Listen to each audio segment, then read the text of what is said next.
Good afternoon बंधुरा।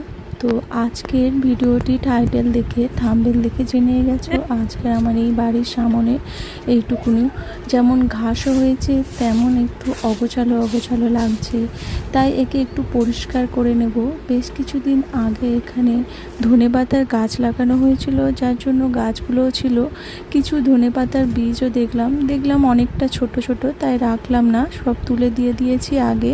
তো এখানে আমি একটা মিনি ব্লগ বানিয়েছিলাম, সেটা ফুল ভিডিও রয়েছে, বাট এই ঘাসটা পরিষ্কার করার সময় ভাবলাম যে একটা ক্লিপ নিয়েই রাখি, তো তার জন্য নিয়েছি। জানো তো বন্ধুরা, এখানে যেরকম ঘাস হয় সেরকম সাথে সাথে শুঁকাও কিন্তু এর সাথে হয়েছে অনেক। তো যেহেতু সকালবেলায় সময় হয় না, সকালবেলায় এই পরিষ্কারগুলো করলে খুব সুবিধা হয়, কিন্তু রান্না আর বাড়ির কাজ আর মেয়েকে পড়ানোর জন্য সকালের সময়টা বেশিরভাগটাই চলে যায়। তাই বিকেলবেলায় আজ ভাবলাম এইগুলোকে একটু পরিষ্কার করব। আর বেশ কয়েকদিন আগে ওই বাড়ি থেকে গাছ এনেছি আর এখানে লাগাবো বলে। আর এই ভিডিওটা কিন্তু অনেক দিনের শ্যুট করা, তোমরা দেখেইছিলে যে বাপের বাড়ি গিয়েছিলাম আর কিছু গাছও এনেছি, সেগুলো লাগিয়েও দেওয়া রয়েছে। যারা মিনি ব্লগ দেখেছো তারা অবশ্যই জানো। তো তার জন্য এইগুলো পরিষ্কার করেছিলাম।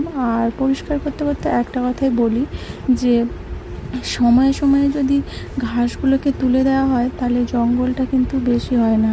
সেই রকম মানুষের যদি সমস্যার অল্প অল্প সমস্যাগুলোকে যদি সমাধান করে নেওয়া যায় তাহলে কিন্তু সেই সমস্যাটা বড় রূপ নিতে পারে না।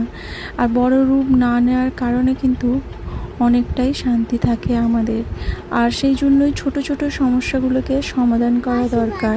এই যে কারিপাতা গাছটা একদমই এখানে রাখবো না, ইচ্ছা ছিল গাছটা করার, কিন্তু করেছিলাম তাই ছিটে ছিটে রাখি। আর এই যে গোলাপ গাছটা অনেক ফুল দেয়, কিন্তু একে ছোট্ট করে দেব, তাই আমি আর উনি দুজনেই কাজে লেগে পড়েছি।